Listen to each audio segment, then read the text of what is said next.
미국과 이스라엘의 선제 공격으로 시작된 이란과의 전쟁이 8일째 이어지고 있는 가운데 이란 대통령은 종전을 위한 중재를 시도하는 국가가 있다고 밝히기도 했습니다. 하지만 트럼프 미국 대통령은 무조건 항복 외에 이란과 어떤 협상도 없다는 입장입니다. 관련한 상황들 김열수 한국군사문제연구원 안보전략실장과 이야기 나눠보도록 하겠습니다. 어서 오십시오. 어서 오십시오. 네, 안녕하세요. 네, 우선 지금 현황부터 좀 봐야 할 것 같은데 네. 지금 트럼프 대통령은 이란의 모든 것을 우리가 없앴다 이런 입장을 밝혔더라고요. 네, 사실상 2월 28일 현지 시간, 그러니까 이란의 현지 시간 9시 35분에 공습이 시작이 됐으니까요. 그 공습을 통해서 하메네이 이란 지도자를 포함해서 최고 지도자 48명이 폭사했지 않습니까? 그러고 나서 이제 미군이 계속 공습을 했는데 주로 방공망 그리고 이제 드론 그리고 이제 그 미사일 발사대 그쪽을 이제 주로 공격을 했고 그리고 이제 이란의 해군을 절멸시키다시피 했죠. 네. 그리고 이제 한 2, 3일 전에는 폭격기 3대장이죠. B1, B2, B52가 다 떠서 주로 이제 이란에 가지고 있는 핵과 관련된 시설들 그걸 이제 벙커버스트를 통해서 폭격을 했거든요. 그런데 이제 이에 따라서 이제 이란도 여기 반격을 할 수밖에 없는 상황인데 반격을 했는데 주로 이제 지금 중동 지역에 있는 미군 기지들 그리고 그 미군 기지를 제공하고 있는 순위파 계열의 그 아랍 국가들 그런 국가들을 향해 가지고 지금 드론 공격과 미사일 공격을 하고 있고 호르무즈 해협을 지금 봉쇄를 하고 있는 사실상으로 봉쇄하고 있는 그런 상황이죠.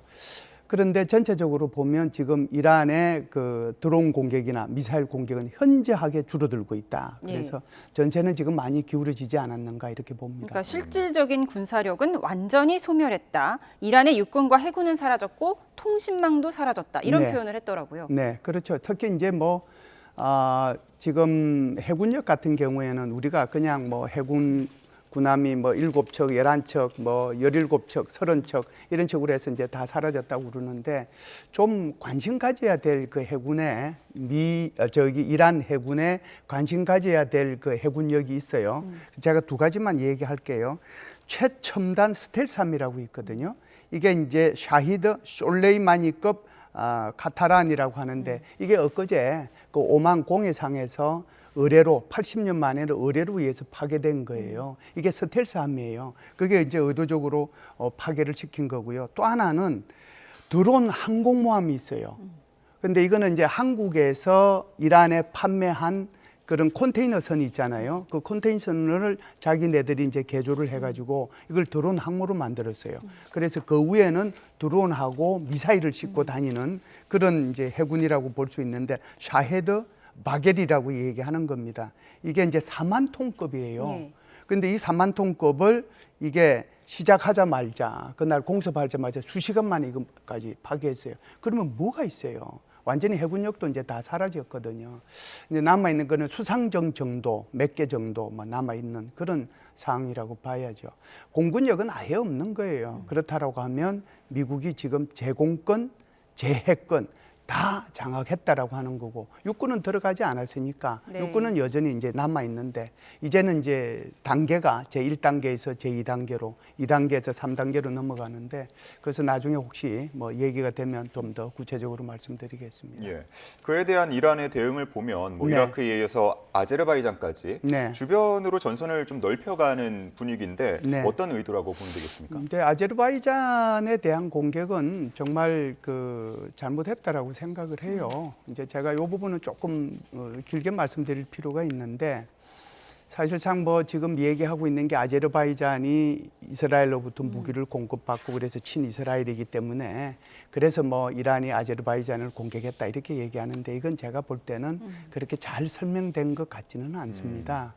왜 그렇게 말씀드리느냐 하면 지금 이란 내에 이 민족의 분포를 우리가 좀 확인해 볼 필요가 있는데요. 페르시아인들이잖아요. 언어도 페르시아를 쓰거든요. 아랍어 안 써요. 그런데 그 인원들이 대충 시합한데 그들이 한 55% 정도 되고요. 지금 말씀하셨던 아제르바이잔 인구 그들이 20% 내외 정도 돼요. 그러면은 대충 이란의 인구를 9천만 명 정도로 잡으면 20%면은 얼마입니까? 2천만 명 정도 되는 거잖아요. 2천만 명 정도 되는 아제르바이잔 그 민족들이 이란 내에 살고 있어요. 그게 이제 첫 번째 제가 말씀드리고 싶은 거고 두 번째는 지금 하메네이 있죠. 그리고 이제 하메네이의 둘째 아들이 또 이제 승계한다고 그러는데 그 하메네이 일가, 그리고 지금 이란의 대통령 페제스키안, 이 사람들도 아제르바이잔 출신이에요. 그래서 지금 이란 내에 있는 아제르바이잔 제가 2천만 명 정도 있다고 그랬잖아요. 그 사람들이에요. 그런데 왜 이런 일이 벌어졌느냐? 그래서 이것을 이제 여러 가지로 이제 분석을 해보면 이게 무슨 뭐 이란 아제르바이잔이 이스라엘하고 뭐 무기 공급 받아서 그래서 그게 아니고 사실상 첫날 공습에 의해 가지고 지도부가 다 사라졌잖아요. 우왕좌왕하는 거예요. 그러니까 어떤 전략적 마인드가 전혀 없는 거예요. 전혀 없다 보니까 중구난방으로 여기 쏘고 저기 쏘고 지금 이게 집중돼서 어딘가에 확인되는 게 없는 거예요. 지금까지도. 이란 지도부도 뭐 구성이 됐다고 그러는데 구성이 된 건지 안 된 건지 누가 지휘하는지 아무것도 드러나는 게 없잖아요. 그러다 보니까 각계격파하는 거거든요. 원래 계획된 표적들이 있잖아요. 그러니까 아마 여기에 나와 있는 아제르바이잔을 공격한 것은 아제르바이잔 본 영토가 아니고 아제르바이잔 역의 영토가 있습니다. 그 좀 떨어져 있죠. 그쪽을 이제 공격한 건데 이거는 원래 표적에 들어 있었던 거예요. 제가 이제 왜 이 말씀을 드리냐면은 터키의 쪽으로도 이게 날아갔거든요. 그 만일 이게 터키에 떨어졌다라고 하면은 터키는 나토군이에요. 그러면 나토군이 전부 다 한 나라가 공격받으면 다른 모든 나라가 공격받은 걸로 생각을 해서 공동으로 대응하도록 돼 있는데 그 나토군이 다 이란을 공격해야 되는 그런 입장이거든요. 이런 바보 같은 짓이 있겠어요? 이 말의 의미는 결국 군사 지휘부가 몽땅 다 폭사됐기 때문에 여기에 전략적이고 전술적이고 합리적인 결정을 할 수 있는 지도부가 없는 상태에서 각계격파적으로 이렇게 움직이다 보니까 쓸데없이 아제르바이잔까지 공격을 했다라고 보는 거예요. 아제르바이잔 인구는 800만 명밖에 안 돼요. 원래 아제르바이잔은요. 거기도 이제 수니파가 한 60% 정도 되는데 거기는 세속주의예요. 그 사람들도 돼지고기도 먹고 그래요. 아랍인들이 생각도 못 하는 거죠. 근데 어쨌든 거긴 세속주의예요. 그런데 여기 지금 이란 내에 있는 아제르바이잔, 그 사람을 아제르라고 얘기를 해요. 그 사람들 인구가 2천만 명이에요. 그런데 이게 지금 벌집 건드리는 거잖아요. 그러면은 아제르바이잔을 600만 밖에 안 되는 그 본토를 이제 예를 들어서 여기의 영토지만 그걸 공격을 했는데 그러면 이란 내에 있는 2천만 명이 되는 아제르바이잔은 이란 정부에 대해서 어떤 생각 갖고 있겠어요? 그런데 호메이니도, 하메네이도 그리고 지금 페제스키안도 둘 다 이 아제르 출신이란 말이에요. 그러니까 이게 설명이 안 되는 거거든요. 그러니까 결국 설명할 수 있는 것은 지도부가 다 붕괴되었기 때문에 이런 엉터리 같은 짓이 벌어지고 있다라고 아제르바이잔 공격은 전략 없이 우왕좌왕하는 지금 이란의 상황을 말해주고 있는 것이다 이렇게 말씀을 하셨습니다. 정확합니다. 그래서 지금 후계자 발표도 미뤄지고 있는 것도 같은 맥락에서 이해해도 될까요? 네, 뭐 그럴 수는 있는데요. 후계자 발표가 미뤄지는 것은 이제 만일 하메네이의 둘째 아들로 이렇게 정해졌다라고 하면 이것도 이제 소위 말하는 이제 폭사 대상, 그러니까 뭐 이걸 암살 대상으로 표현하기가 좀 그러는데 어찌됐든 이제 그 대상이 된다 그러니까 이란 입장에서는 정해는 졌는데 이걸 이제 발표하는 순간 이제 정해졌으니까 와서 이제 폭사할 거란 말이죠. 24시간 저 사람의 동선을 지금 파악을 하고 있을 텐데 그런 차원에서 의도적으로 지금 발표를 하지 않고 있지 않는가. 정해지기는 거의 정해진 것 같아요. 그런데 이제 발표하면은 곤란하니까. 그래서 제가 볼 때는 이제 그것도 이제 이유가 있을 것 같아요. 저 사람을 이제 결국은 이건 미국의 그 손에 저는 달려 있다라고 생각을 합니다. 미국이 정말 그 자기가 선택할 수 있는 모델이 이라크 모델이 있을 수 있을 거고, 그 다음에 그 베네수엘라 모델이 있을 텐데 베네수엘라 같은 경우에는 그냥 그대로 다 살려줬잖아요. 마두로만 딱 추출해서 압송해 가고, 그리고 이제 거기 있는 입법부, 사법, 행정부 손도 안 댔단 말이에요. 그 체제가 그대로 유지되고 있는 거거든요. 그러면서 미국은 거기 이제 석유 통째권만 가져간 거잖아요. 그러려고 하면 지금 저 사람하고 나중에 협상을 해야 되거든요. 그럼 이란 입장에서는 이럴 거예요. 저 사람이 뽑혔으니까 나중에 그러면 우리 핵무기 이거 포기할게. 대신 이 사람 인정해 주라. 이렇게 이제 협상의 딜로서 사용하기 위해서 일부러 이란에서 발표를 안 할 수도 있는 거거든요. 그리고 지금 이제 미국이 이라크 모델을 선택하면 그 지상군까지 들어가는 거거든요. 그런데 이라크 모델을 만일 선택을 했을 경우에 전쟁 8년 8개월 걸렸습니다. 뭐가 남았어요? 엄청나게 많은 미군 희생하고 전비 들어갔는데 아무것도 남은 게 없어요. 그리고 사실상 미국이 이렇게 이란을 공습한 이유가 뭘까요? 국제적인 이유도 있지만 국내적인 이유는 결국은 11월 달에 있는 중간선거에서 이겨야 되겠다는 거잖아요. 그렇기 때문에 이번 빨리 전쟁을 종료시키고 이거 전쟁 승리를 포장함으로써 집토끼들을 딱 갖추어서 자기가 승리하겠다는 게 그게 목표인데 이게 몇 달 끌어가고 전비 들고 미군 희생 있고 그러면 참패하는 거거든요. 그러니까 뭐 지금 트럼프 대통령이 계속 얘기하는 거는 지상군도 필요하고 뭐도 필요하고 뭐 무슨 뭐 9월까지 뭐 미군들도 더 가야 되고 이런 소리 하지만 계속 그것은 이란을 압박하기 위한 하나의 수단이고 심리전의 일환이지 실제로 그럴 생각은 저는 없다고 생각을 해요. 예, 어느 정도 정해진 것 같다라고 말씀을 하신 건 아마 차남 모즈타바를 말씀하신 것 같은데 지도부 공백 사태에 앞서서 말씀하신 것처럼 우왕좌왕하는 모습을 그대로 두고 볼 수는 없을 것이고 네네. 지금 트럼프 대통령도 뭐 종교 지도자도 괜찮다 이런 얘기도 나오고 있어서 어느 정도 후면은 윤곽이 좀 드러날까요? 글쎄요, 이제 종교 지도자라고 얘기하는 것은 지금 소위 말해서 최고 지도자가 되려면은 근본적으로 이슬람 법학자여야 돼요. 그러니까 이제 호메네이, 하메네이, 그다음에 이제 그 아들 물론 이제 뭐 급수는 좀 낮지만 아야톨라급이 제일 높은 급수라고 해요. 근데 그 급수가 안 되더라도 이제 호메네이 같은 경우에도 이제 그 급수까지 안 갔는데 최고 지도자가 되면서 이제 아야톨라를 받은 거거든요.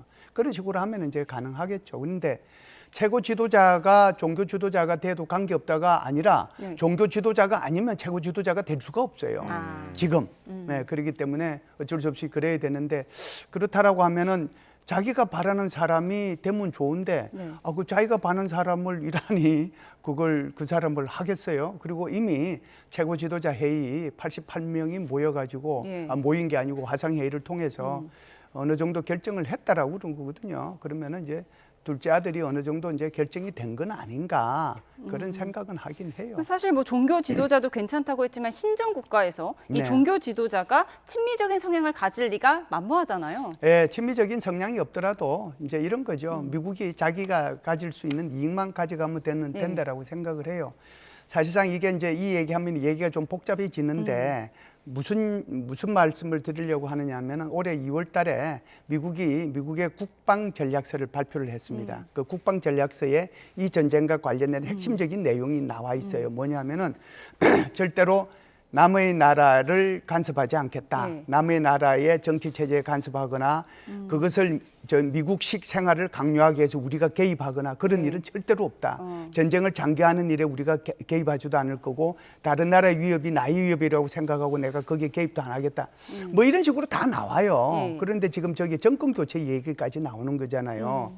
저것은 미국이 발표한 국방전략서하고 전혀 다릅니다. 그렇기 때문에 헤그세스 국방부 장관도 이렇게 얘기했어요. 우리가 지금 얘기하고 있는 것은 이라크 전쟁처럼 이렇게 길게 가려고 하는 게 아니다라고 지금 얘기하는 거예요. 그렇기 때문에 전쟁을 오래 하고 싶어 하지는 않죠. 지금 미국의 입장에서 보면. 그러니까 장기전으로는 가고 싶어 하지 않는다. 그래서인지 그 마가의 아메리카를 이란으로 바꿔서 오늘은 미가, Make Iran Great Again 이런 구호를 SNS에 남겼더라고요. 네, 그래서 이건 뭐 그건 워낙 많죠. 뭐 메가 그것도 이제 메이커 유럽 이제 그레이트 어게인도 나오고 뭐 많은데 마스가도 이제 그래서 나오는 거고 그러는 건데 제가 볼 때는 이제 어떻게 보면은 뭐 심리전이라고 보는데요. 계속해서 이제 트럼프 대통령은 승기는 잡았고 이걸 이제 압박하는 거예요. 그 압박을 통해 가지고 빨리 이렇게 뭐라고 할까요? 협상에 이렇게 나서라는 압박이지 않을까 이런 생각은 합니다. 예, 이 전쟁이 얼마나 장기화되는가 하는 부분에 대해서 경제적인 부분들에 대한 얘기도 계속 나오고 있는데 미국이 하루에 1조 3천억 원을 썼다 그동안 아무래도 초반이다 보니까 더 많이 집중이 됐던 것 같고 이런 속도로 얼마나 더 장기화가 될 수 있느냐 하는 분석들 나오던데 어떻게 보십니까? 돈 얼마 안 썼는데요. 얼마 안 쓴 건가요? 1조 3천억이면 그냥 대충 뭐 1달에 1,300원 해봤자 10억밖에 안 썼잖아요.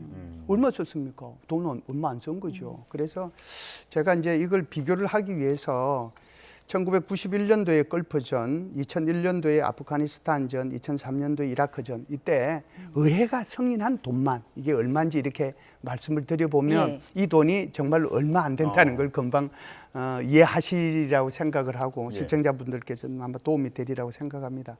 1991년도 걸프전 났을 때 의회가 승인한 돈만 610억 불이고요. 그다음에 2001년도 아프가니스탄전에서는 의회가 승인한 돈이 2조 3천억 불이고요. 2003년 이라크전 때는 1조 1,000억 불이에요. 원이 아니고 달러라는 아이, 말씀이시죠? 달러예요. 예. 달러. 1조 1,000억. 그런데 총 비용을 따지면은 걸퍼전 때는 1,000억 불. 그다음에 아프가니스탄전에서는 8.5조 불. 그리고 이라크 전에는 3조 불. 이게 상상이 됩니까? 그러니까 지금 10억 불 그러면 우리로 보면 야 이게 뭐 1조 얼마니까 이게 뭐 굉장히 많이 썼네. 전혀 많이 쓴 거 아니에요. 10억 불밖에 안 썼잖아요. 이게 작게 썼다고 저는 생각해요. 저는. 예. 아직 미국의 무기는 많이 남아 있을 것이다. 좀 이런 의미로 들릴까요? 미국의 무기도 많이 남아 있고 미국은 기축통화국이잖아요. 아무리 이제 그 채무가 많다고 하더라도 돈 네. 찍어내면 되는 나라가 미국입니다. 그래서 그런데 미국 내에서는 또 비축하고 있는 탄약이 떨어지고 있다 이런 목소리도 나와서요. 비축하는 단약은 당연히 지금 쏘고 있으니까 떨어지죠. 내가 지금 집안에 돈이 1,000만 원이 있는데 오늘 밥 먹고 어제 골프 치고 뭐 또 이제 아들 학비 뭐 내고 하면은 돈이 1,000만 원 있다가 800만 원, 700만 원 되는 거 아니에요. 그러면 그 돈 다시 모아야 되겠다는 생각 드는 거하고 똑같은 거죠. 지금 단약이 또는 미사일이 이만큼 있었는데 지금 벌써 일주일째 하고 있으니까 탄약과 미사일은 줄어들 수밖에 없는 거예요. 그래서 트럼프 대통령이 며칠 전에 거기 방산업체 기업체들 백악관으로 불러들였지 않습니까? 그래서 빨리 더 생산해라라고 뭐 4배 얘기를 늘리기로 했고. 했다고 하더라고요. 그렇죠. 그리고 이제 국방부에서도 추가적으로 예산 더 주겠다. 그래야 거기서 생산해서 생산한 거를 자기가 이제 가지고 오면 되니까. 문제는 이런 거예요. 거기 생산하는 것은 미래를 위한 거예요. 그런데 지금 당장 필요하잖아요. 당장 필요한 것은 어디서 구하면 되겠습니까? 지금 중동 지역에 있는 미군 기지 14곳에 해군 기지, 공군 기지가 주로 있거든요. 거기에 이제 엄청나게 미사일이나 이런 것들이 이제 전투기하고 있지 않습니까? 나머지 예를 들어서 이제 뭐 패트리어트라든지 그렇지 않으면은 뭐 에이테킴스라든지 이런 것들은 전 세계 전 세계 미군 기지가 80개국에 널려 있어요. 80개국에. 전 세계 80개국에 있는 것 중에서 우선 급한 대로 우선 당장 필요하니까 그 무기하고 그다음에 거기 있는 탄약, 미사일 갖고 와.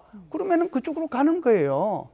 우선 그러면은 그거는 되겠죠? 그러면 한쪽에서는 생산하고 있죠. 우선 급한 거는 쏘고 있는데 80개국에 전 세계 80개국에 퍼져 있는 미군 기지로부터 가지고 오죠. 그래서 어떤 사람은 무슨 이란의 그 무기하고 또 탄약하고 미국의 탄약하고 누가 더 소진이 빨리 되느냐에 따라서 전쟁 성패가 갈라진다고. 그래서 제가 참 그 사람이 이렇게 해설하는 걸 보고 미국을 몰라도 너무 모른다. 우리가 미국을 과대평가해서도 안 됩니다. 그러나 미국을 과소평가해서는 더더욱 안 돼요. 미국의 이 무기 체계라든지 그다음에 전쟁에 사용할 수 있는 돈이라든지 전 세계 GDP의 22% 차지하고 있는데 그거라든지 그리고 전 세계 미군 기지 80개국에 퍼져 있는 미군 기지 그걸 생각하면 사실상 화수분 같은 나라가 미국이에요. 이란은 정해져 있는 거고. 그런데 누가 먼저 떨어지느냐 그게 관건이다 하고 그래서 저분은 너무 미군을 이렇게 과소평가하는구나 그런 생각이 들었어요. 미국은 절대로 모자라지 않습니다. 뭐 국방 예산으로 보나 무기 체계 규모로 보나 뭐 시간은 미군의 편이다라고 들리는데 자, 그런데 지금 뭐 주변국의 에너지 시설 공격하는 모습이나 호르무즈 해협이 봉쇄된 상황에서 유가를 필두로 해서 이 경제가 좀 충격을 받을 부분에 대한 우려도 나오고 있잖아요. 그 우려는 분명히 있죠. 우리는 있고 또 감수해야 될 부분도 있고 그런데 미국은 지금 그걸 감수하는 거죠. 그래서 이제 그게 계속해서 이제 불만들이 되는 거잖아요. 그게 미국민들의 불만도 있지만 전 세계에 이제 불만도 있는 거잖아요. 우리로 봐서도 당장 지금 기름값이 올라가고 있는 그런 상황이니까 우리로 봐서도 불편하죠. 그러니까 이제 트럼프 대통령이 여기에 대해서 추가적인 조치를 하겠다라고 하는 거잖아요. 그 경제적인 추가 조치하는 것은 여기에 이제 선도매하는 거 그거 못하도록 금융 이제 이렇게 차단하는데 미국이 직접 개입하겠다라고 얘기하는 거고, 그 다음에 이제 미국의 그 해군들 이용해서 어찌됐든 호송을 한번 해보겠다라고 얘기는 했는데 그게 실제로 이루어질지 안 이루어질지는 모르겠습니다. 왜 이제 호송이 가능하냐면 미국에 이렇게 구축함 중에는 SM, 그러니까 스탠다드 미사일이 다 있어요. 있지만 그 미사일 말고 지금 현재 하드킬과 소프트킬을 할 수 있는, 그러니까 레이저 무기를 쏠 수 있는 그 군함이 있습니다. 하드킬 같은 경우에는 60kW급이라고 해가지고 날아오는 드론을 바로 빛으로 쏴서 녹여버리는 거거든요. 그런 이제 함정이 있고, 또 이제 소프트킬은 주로 이런 자폭 드론보다는 정찰 드론, 그 정찰 드론 날아오면은 그 정찰 드론이 이 앞에 레이더가 있을 거 아니에요. 여기에 빛을 쏘아가지고 이걸 무력화시켜 버리는 거거든요. 그러면은 원래 이제 스탠다드 미사일 있는 데다가 이런 군함을 옆에 같이 호송해서 이렇게 지나가면 어느 정도 막을 수 있다라고 생각을 하는데, 제가 볼 때는 아직까지 드론이라든지 그렇지 않으면은 미사일을 거의 다 격파했다라고 얘기할 수 있는 수준이 아니기 때문에 조금 더 격파하고 나서 이런 호송 작전을 펼칠 가능성도 있지 않겠는가 이렇게 봅니다. 그러니까 에스코트 해오는 방법, 이 네네. 방법에 대해 좀 자세히 말씀을 해주셨는데, 근데 요즘 전쟁의 양상이 좀 달라지고 있습니다. 그 미국이 이란의 주요 거점을 정밀 타격할 수 있었던 것이 네. AI를 이용했기 때문이다, 이런 네네. 분석들이 나오는데, 지금 AI를 정확하게 어떻게 이용하고 있는 건가요? 그 엔트로픽사에 예. 클로드 지금 쓰시죠? 예, 저도 뭐 클로드를 아주 애용하는데, 클로드하고 이번에 투입된 게 그다음에 팔란티아 거 두 개의 이제 그 기술이 AI로 도입이 됐는데, 이 두 개 기술을 합해서 그냥 제가 한번 설명을 드리겠습니다.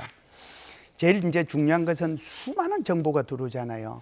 정찰 위성에서 들어오죠. 그다음에 그 고고도 정찰기 들어오죠. 저고도 정찰기 들어오죠. 드론에서 정찰 위성 드론 정찰 드론에서 정보가 들어오면은 그게 어마무시하게 쌓입니다. 그게 사람으로 그 정보를 파악을 못 해요. 예. 그러면은 이 AI 기술이 들어가면은 거기에 이제 정보가 실시간으로 파악이 되는 거예요. 어떤 것이 표적이고 아니고, 어떤 것이 거짓이고, 어떤 것이 진실이고, 그것을 파악을 하고요. 그러면 이제 두 번째로는, 그러면은 목표들이 이렇게 이제 정해야 될 거 아니에요. 그럼 일일이 사람이 저거 때려라, 이거 때려라, 이거 때리라고 하는 순간에 목표는 이동해 버려요. 그런데 AI 기술을 적용하면 목표 때릴 순서가 쭉 나와요. 그러면은 그걸 가지고 내가 이제 주의관이면은 그 순서대로 순서만 바꿔줄 수 있거든요. 그러면은 그것만 바꿔가지고 때리라고 그러면 그 순간 때리는 거예요. 같이. 그리고 이제 세 번째는 이제 뭐라고 할까요? 컴퓨터에 들어오는 다양한 이런 전자전이라든지 컴퓨터에 들어오는 그 나쁜 정보들, 그런 것들을 보완해주는 보안 차원에서의 그런 차원에서 이제 AI가 들어가는 거죠. 그래서 이제 지금 제가 좀 전에 이제 엔트로픽사의 AI를 말씀을 드렸는데, 엔트로픽사가 이걸 이제 제공을 안 하겠다고 그런 거죠. 왜 그러냐면, 인간이 최종적으로 판단해서 하는 거는 그거는 좋다. 그런데 자율무기 체계 같은 거는 안 그렇거든요. 제가 한번 말씀을 드려보겠습니다. 드론이 이렇게 수십 대가 떴어요. 자기네들끼리 정보가 네트워크가 돼서 교환이 돼요. 그리고 아무런 통제받지 않고 그냥 가서 목표를 때립니다. 그러면 인간의 의지가 배제된 거잖아요. 네. 그래서 엔트로픽사에서는 이거는 나는 허용 못한다.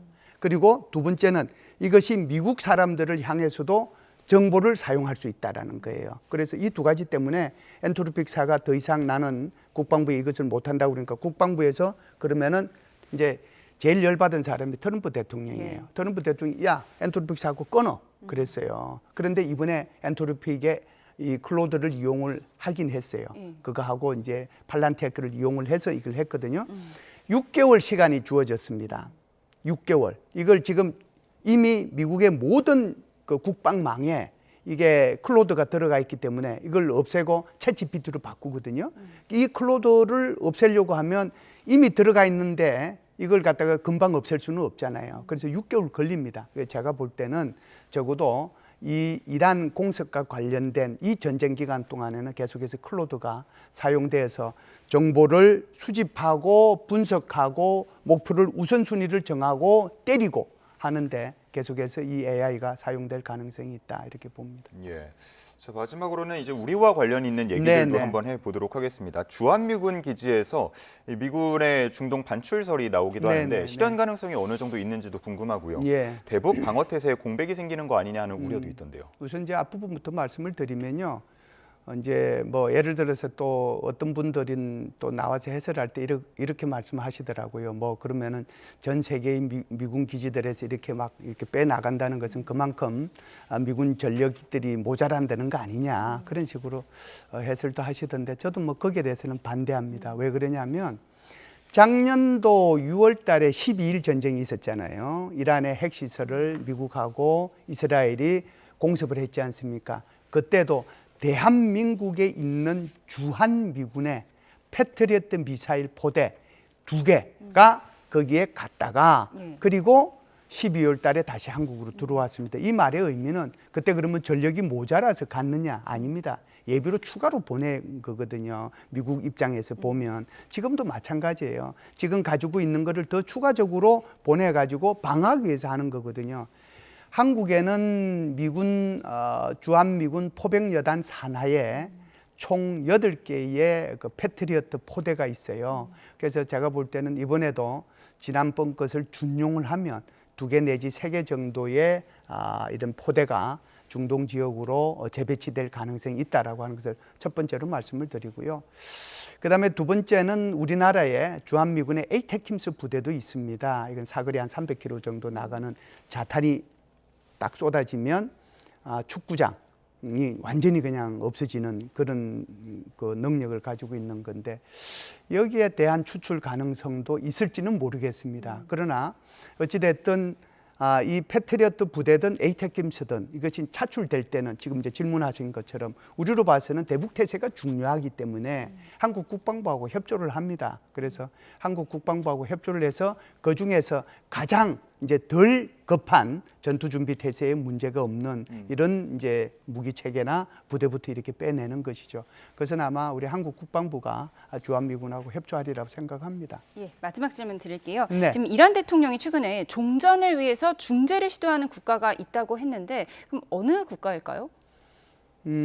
국가는 이제 제가 볼 때는 모든 국가들이 다 나서고 있다라고 생각을 하는데요. 일단 이제 왕이 외교부장이 갔잖아요. 그 왕이 외교부장이 이제 중동을 가서 뭐 어찌됐든 뭐 중재하겠다라고 얘기하는 거고. 그 다음에 지금 이 사우디아라비아 반도에 있는 GCC라고 하는 6개 국가, 그러니까 바레인, 카타르, 그 다음에 아랍에미레이트, UAE, 오만, 사우디아라비아 이런 나라들인데 이 나라들은 다 순위파예요. 여기 이제 이란은 시아파지만 그 나라들도 야, 이 계속해서 우리 때리면 어떡하느냐. 그러면 우리도 다 모여가지고 연합군을 구성해서 너희들 공격할 거다 이렇게 얘기할 수 있거든요. 이게 그만해라. 라고 얘기할 수 있고요. 그 다음에 이제 유럽연합에서도 이제 이대로 계속 두고 볼 수는 없거든요. 그래서 여기저기서 아마 중재에 나서고 있을 겁니다. 물론 가장 가능성이 있는 나라는 제가 볼 때는 오만하고 카타르라고 생각은 해요. 그런데 이제 뭐 거기만 이렇게 나서겠습니까? 여러 나라들이 나설 텐데 결국은 이런 것들이 트럼프 대통령 입장에서는 이미 너무 늦었다.